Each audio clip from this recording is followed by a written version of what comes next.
Hey, gorgeous! Welcome to the Business Mindset Podcast with Holly Wharton, which combines powerful strategies on how to upgrade your business mindset, along with practical business tips to grow your business. This podcast features solo shows with Holly and also interviews with inspiring women entrepreneurs from around the world.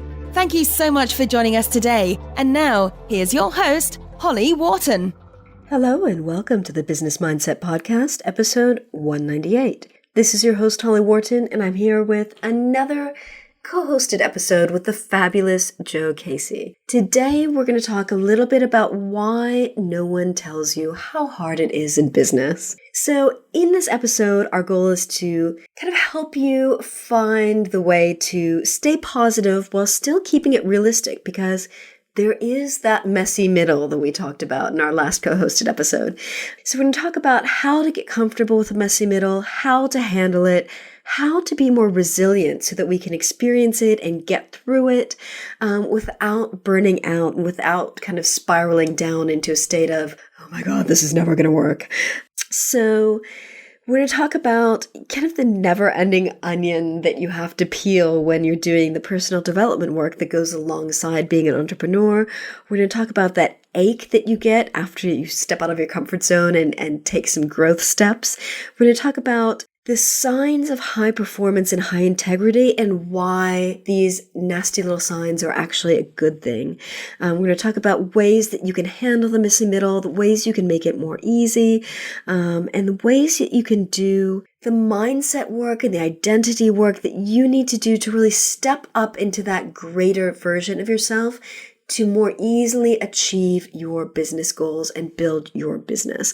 I am super excited about this episode because we talk about some of the really specific ways that we've struggled. And I, for one, talk about things that I've never talked about before in terms of fears and icky stuff that would come up for me before client sessions. We talk about crying before sending out newsletters and all that icky, yummy stuff. So I hope you enjoy this episode. We're going to be bearing our souls as we help you through the messy middle. So hope you find this episode useful. Thank you very much for listening. Hi, everybody. This is Joe Casey, and I'm here with Holly Wharton, and we're here for our monthly joint podcast. We're going to be talking today about the messy middle and how to handle the messy middle. And the messy middle is something that we referenced on our last joint podcast episode that we did. It's something that comes up a lot in the work that we both do with our clients. And it's something that comes up for us personally too. Well, because, you know, we're human beings, and what we hope you'll get out of this episode is the realization that the messy middle is part of the process. And so you may as well get used to it and find some strategies of how to handle it. So welcome, Holly Wharton. Hello, how are you?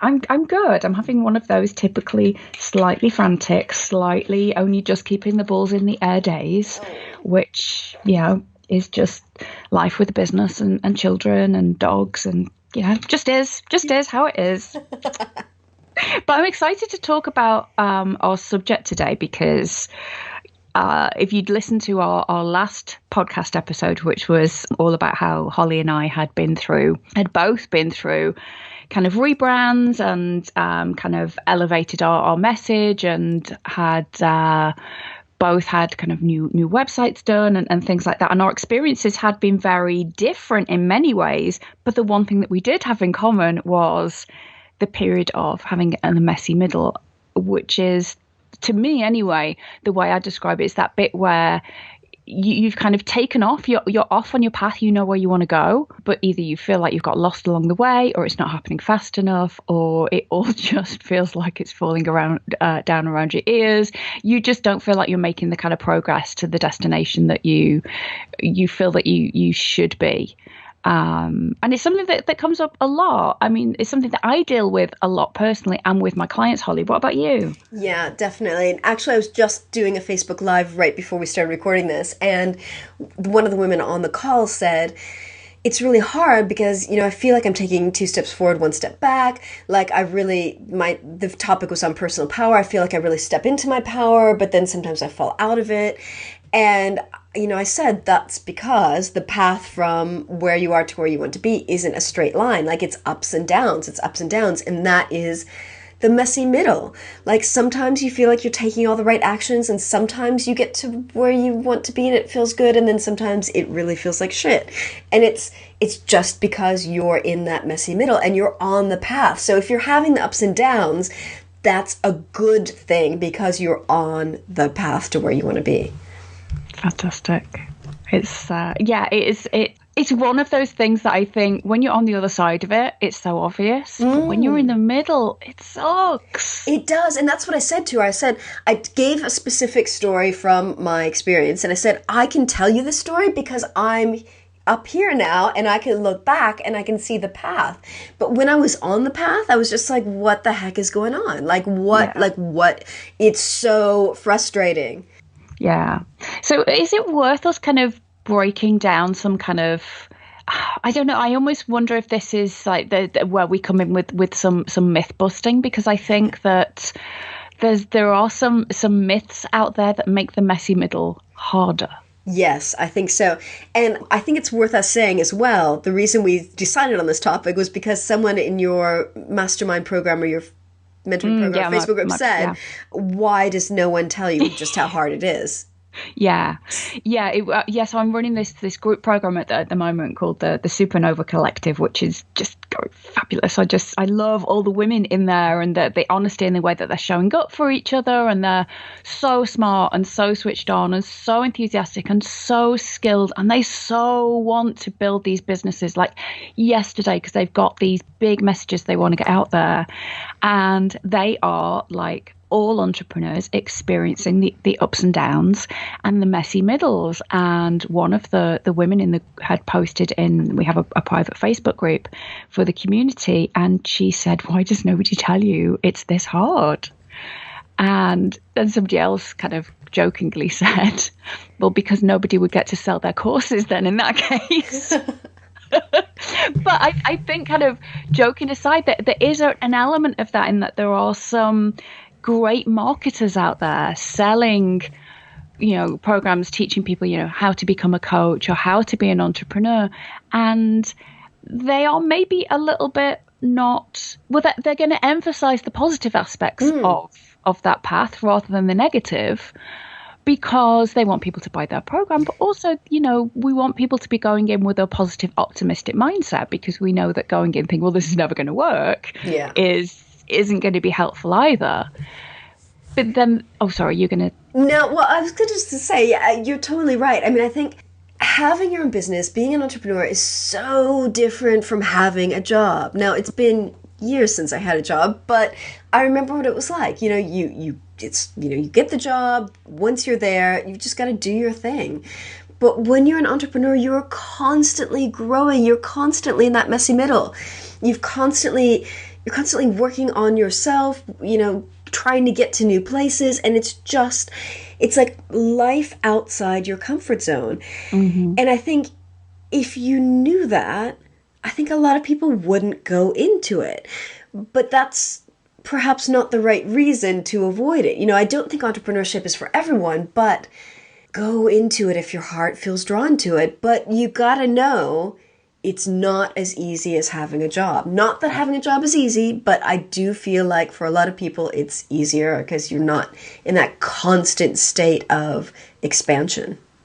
Yeah, that is true. I like that expression, that constant state of expansion, because it's kind of true. I say quite regularly, I have it even on my website, that nothing has forced me to grow and to face my own stuff apart from parenting and marriage than running my own business. It requires you to step up. It will bring up all of your stuff.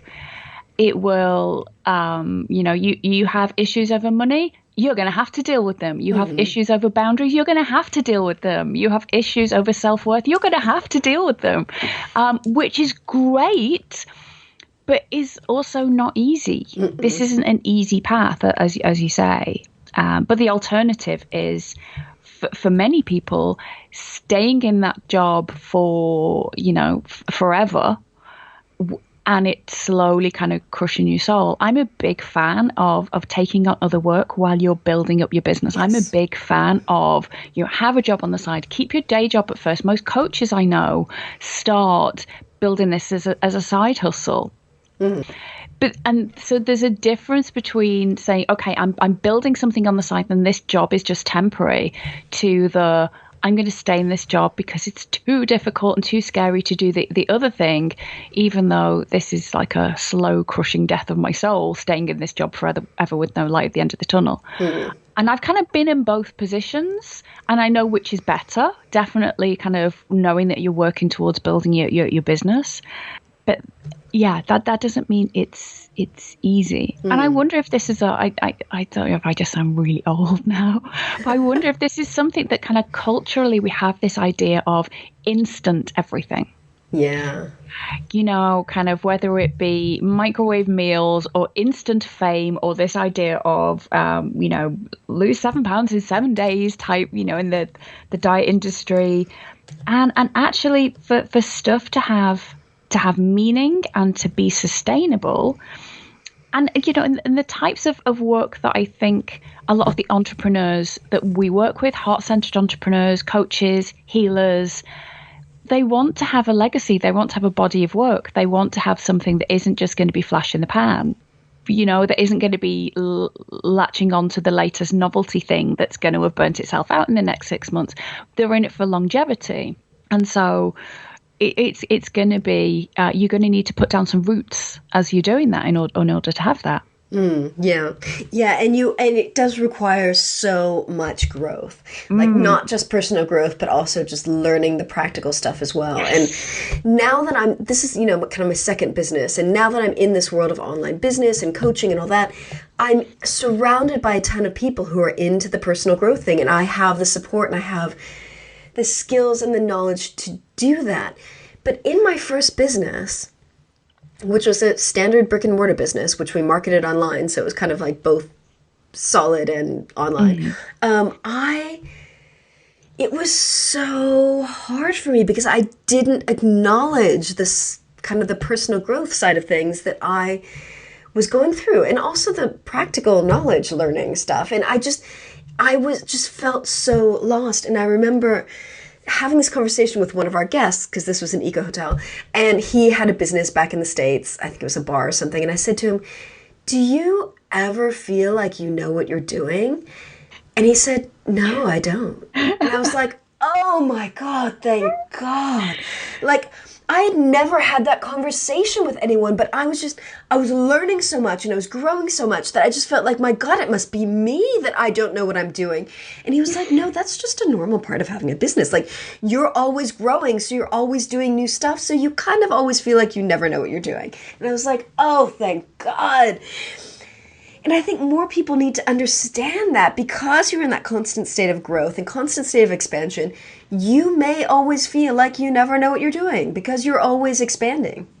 Yeah. They've certainly become, it's like this never ending onion, and the layers of the onion. Yeah. You kind of think, okay, so I can think back and I can remember, I was saying this to a client the other day and she was killing herself laughing and because she asked me a similar thing, and I said, well, I no longer cry every time I have to send out a newsletter, because that's what I used to do. The whole idea, first of all, the technology, I'm getting my head around. I was on MailChimp at the time and trying to get it to look the way that I wanted to do. I would just find that so stressful and exhausting.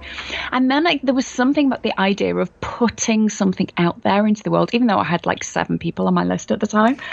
But psychologically, that was so weighty on me. Yeah. So now, I have many more people than 7 on my list.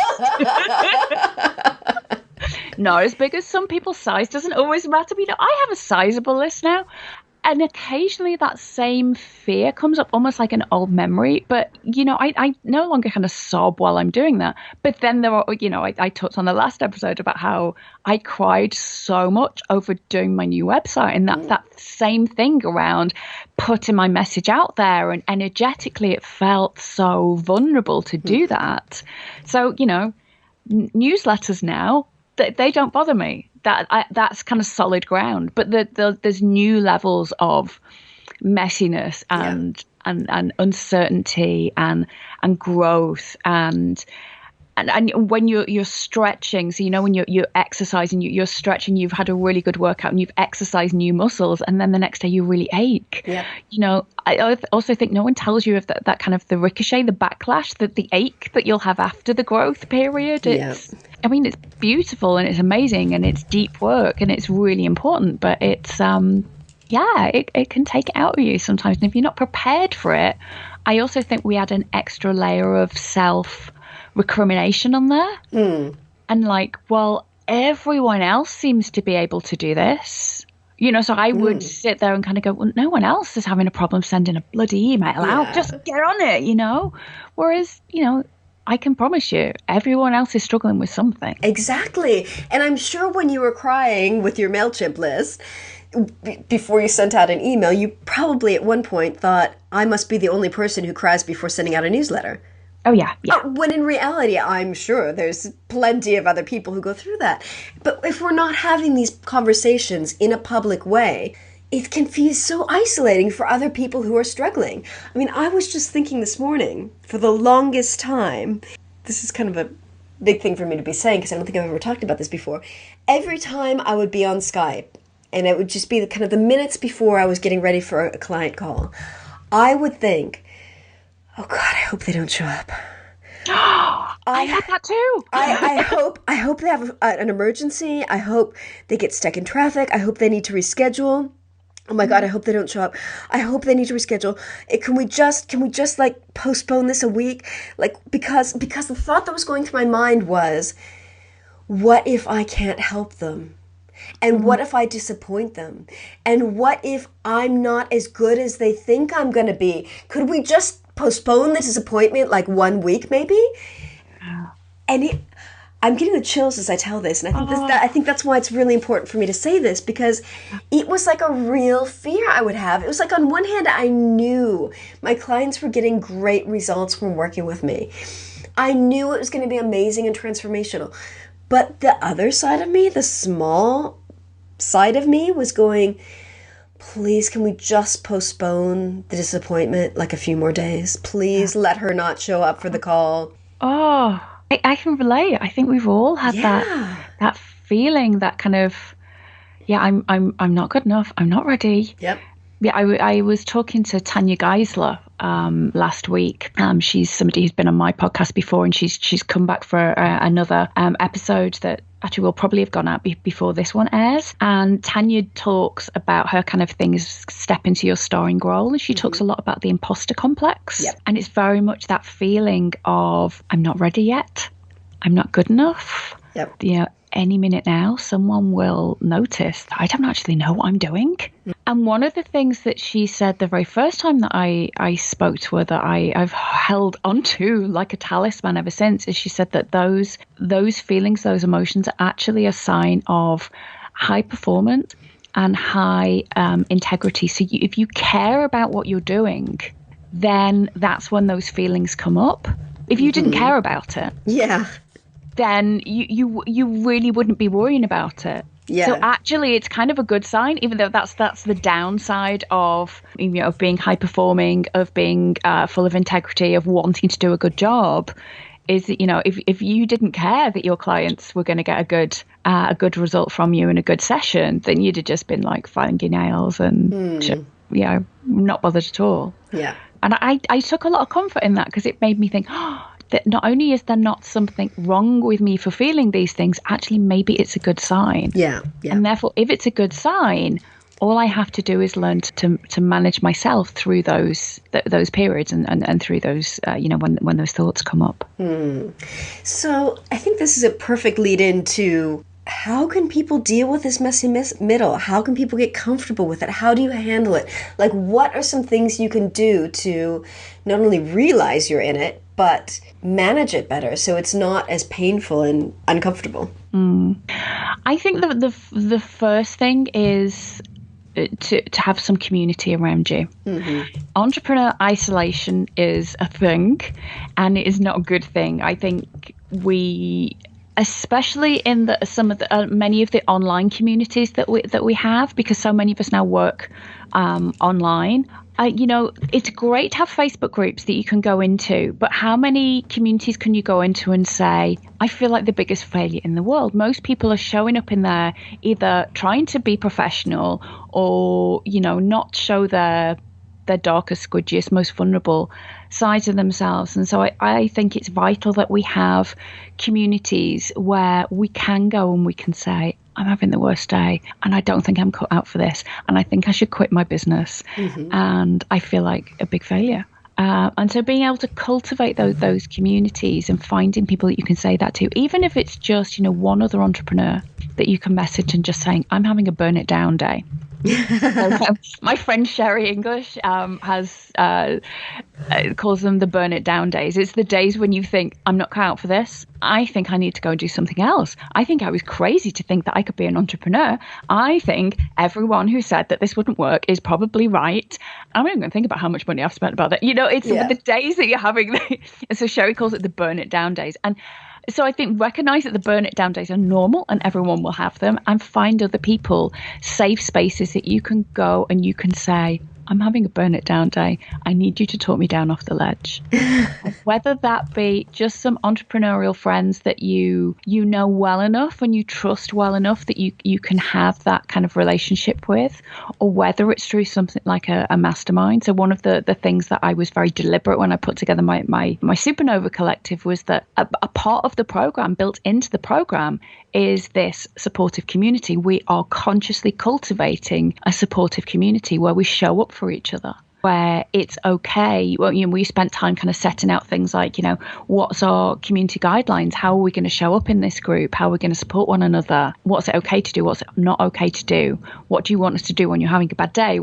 So we spent some time actually consciously doing that. And the level of kind of vulnerability and honesty and courage and support that these women are showing to each other is just fabulous. It's just really, really heartwarming. But, so when maybe there's a mastermind that you kind of buy into, or maybe you want to set up something yourself, find some entrepreneurs that you get on with, that you have that connection with, and say, I want us to create a space where we are not just sharing strategy. We are not just sharing wins.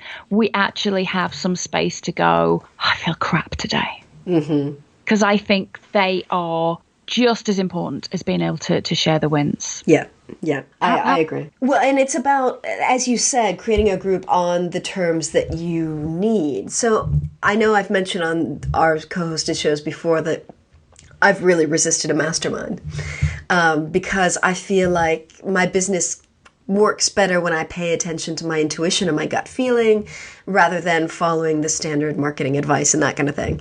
So I really resisted joining a mastermind or forming a group of women because I didn't want other people's advice. But I recently formed a group that my friends and I called the Master Gut, which sounds horrible. But it's all about helping us follow our gut feeling. So like keeping us on track with our gut and our intuition. And that's worked for me. It's been amazing. We've been doing it for like 2 or 3 weeks now, and it's been so helpful and supportive. So figure out what you want and what you don't want from a group, and then find the people that will get that. Yeah, I think that's a really important thing, because I've resisted it for so long, and now I've realized my problem was just I thought it had to be one way, but it could be any way I want. I really like that, the Master Gut. Well, when I sent out the email to them, I was like, it's like a Master Gut. That's a horrible name, but, that's what it is. And it's stuck. So it's the Master Gut. I really like that. Thank you. So what else? In terms of do you use like mantras? I know, you specialize in, in energy work. Are there any particular techniques that you use with yourself or with clients in this area? Well, these days I'm using heart-centered energy work, both with myself and with clients. But I think as with any kind of mindset work, you really need to find what's the technique that works for you. And what's right for you to shift this stuff, because I've tried so many different things and a lot of it didn't work because it just wasn't right for me. But whatever you do, I think it's really important to address this stuff at the subconscious level and at the energetic level. So shifting subconscious beliefs, shifting energy blocks, and working at those deeper levels rather than kind of just working at the conscious level, because so many times our subconscious beliefs will cause us to sabotage ourselves. And if your subconscious is aligned with your goals and your vision, and if your energy system is aligned with your goals and your vision, it just makes everything so much easier. Are there specific things that people could do? Is there any work of kind of exploring what the kind of the internal and the external, or do you know what I mean? So I'm thinking of techniques that I've used in the past. I know your methodology is slightly different, but kind of that digging into, okay, so what's the fear that I have around here? What's the thing that my head is telling me I want to do? But then digging deeper and kind of what's the thing that actually my gut is telling me to do, or my fear is telling me not to do? Yes. You know, where's the resistance coming up? Yeah, well, I think it's about really exploring, first of all, what's your vision? What do you want to achieve with your business? How can you, who do you need to be to achieve that? And what might get in the way? So when you really dial up your vision and you think, well, if I'm stepping into my greatness and I'm doing these amazing things, like, what's the stuff that's going to get in the way? Like, what is the little voice that pops up and says, you know, you're not good enough to do that. Who do you think you are? Like, other people can do that stuff, but that's just not for you.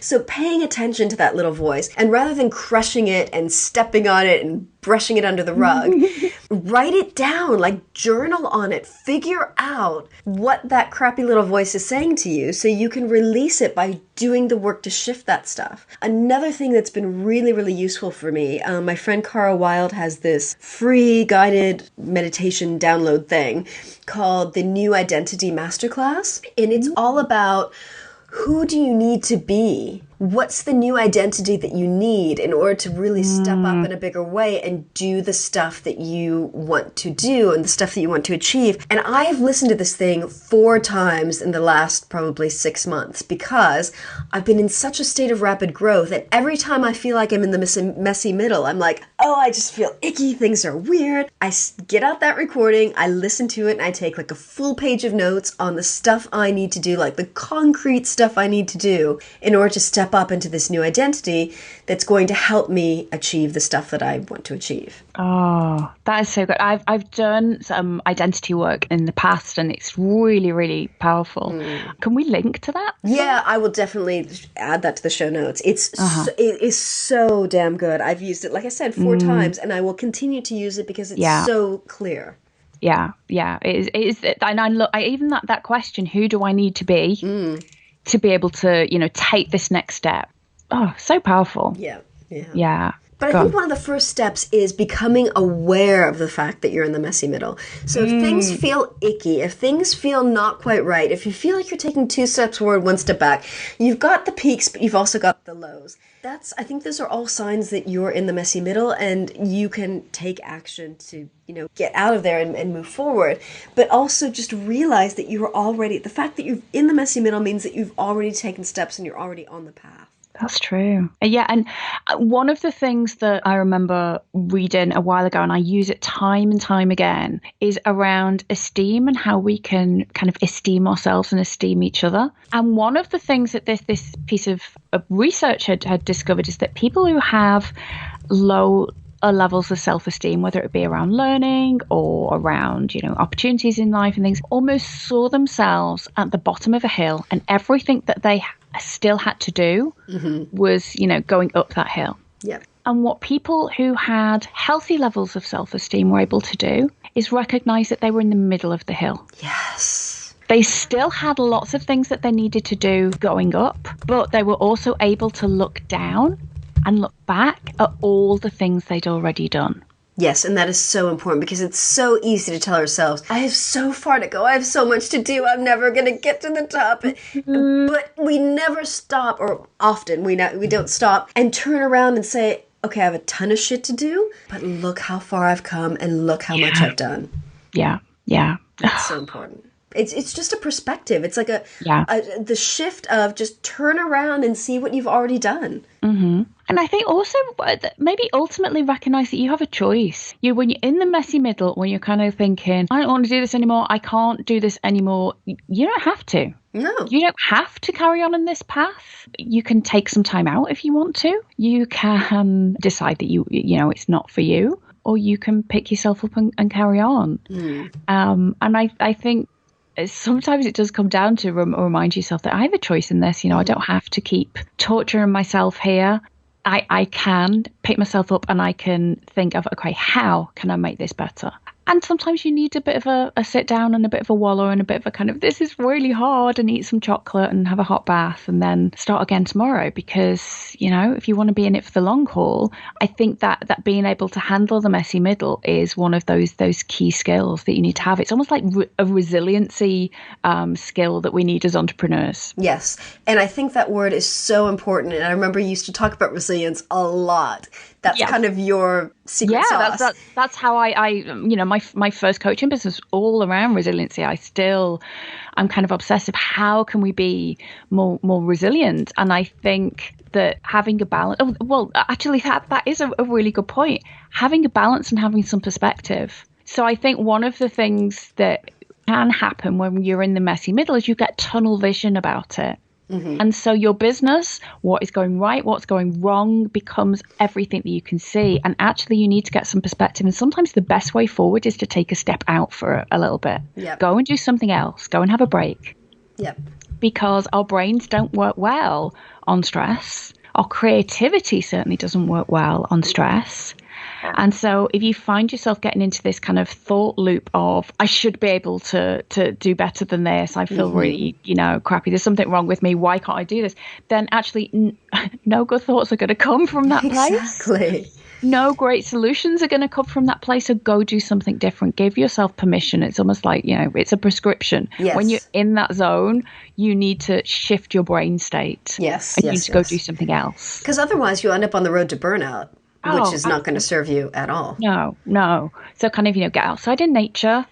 I would, I know some people are big fans of, sitting down and just getting cozy and just, doing a Netflix box set or something, or just go do something different. Go get some exercise, go make yourself something delicious to eat, go spend some time with some normal people offline.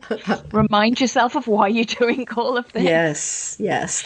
And remind yourself that, as you said before, it is a choice. You are choosing to be an entrepreneur. You're choosing to run your business. You're choosing to grow your business. You could also choose to go back and find a job. But if you're going to stay on this path, it's because you choose to do so. No one is forcing you. Absolutely. And also not because of any of the things that you're telling yourself about, well, no one will hire me anyway, or anything like that, or I have no choice. You do. You have a choice. You have lots more choices than you're able to see right at that moment. And I think that's why it's important to kind of, change your state around stuff sometimes and just kind of get a shift in perspective.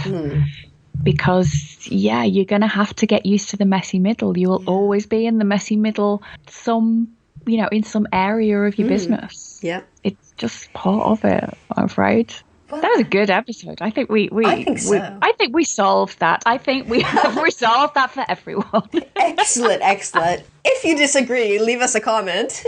Yeah, absolutely. I'm joking. I'm joking, of course. Yeah. No, but I think the fact that we're just having this conversation in a public way is so important, because we really have to acknowledge this and remind people that it's okay. And there's something you can do something about it. It's totally normal. It's totally normal. And all the people that are in your Facebook feeds that look like they have it all together and they're never having bad days, they're having bad days because otherwise they're not human beings. Yeah. Marie Forleo, Danielle Laporte, whoever it is that is your particular go-to person online that you think, oh, they have it all together. I want their business. I want to be them when I grow up. They're experiencing these days too.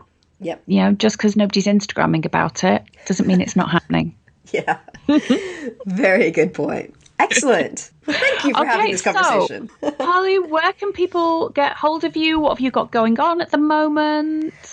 People can find me at hollywharton.com. And what have I got going on at the moment? I've got my heart's... recently opened up some slots for Yes, but by the time this goes live, I do have open slots, yes, for my heart-centered energy work. So if people are interested in doing that work at the deeper level, the subconscious level, the energetic level, releasing their blocks, releasing their stuff, hollywharton.com, you can find out more about my heart-centered energy work. And I have had some, and I can heartily recommend it. Thank you. But yeah, so the work that Holly does goes kind of very deep, but in a very lovely way. Yay. And so if you're curious about how you can use some of that kind of that gut feeling, that energy and that energetic connection, then Holly is your girl for that. You can find out about me at joecasey.com. And I have a couple of things going on at the moment. I'm currently, about to open the doors, so just having some kind of pre-launch chats for the next round of the Supernova Collective, which is all about kind of gathering a community of women to help you come together and overcome entrepreneur isolation, get those key pieces of kind of those building blocks for your business in place, being able to stop all of the noise and the bright shiny objects and really know what it is that you need to focus on, so that you can unsubscribe from a load of things. You can stop signing up from every webinar that you see advertised. You don't have to keep downloading the latest ebooks. So you can focus on what the next steps are for your business, and you get to do it in community. And then I also have my one-on-one coaching, which is Partner in Crime, again for people who are looking to really get those foundational pieces to build a business with substance without having to resort to the dark arts or the sleazy marketing techniques that on the interweb. Excellent. Holly, thank you so much. This is always good fun, but also I think kind of nourishing conversation whenever we kind of come together and talk about this. And if you have any topics or subjects that you would like us to dive into on a future podcast, then just drop us a line, Joe at Joe Casey or Holly at hollywharton.com. And we will speak to you soon. Thanks so much for listening. Thanks again for listening. And remember to visit hollywharton.com/198 for the show notes on this episode. Thank you.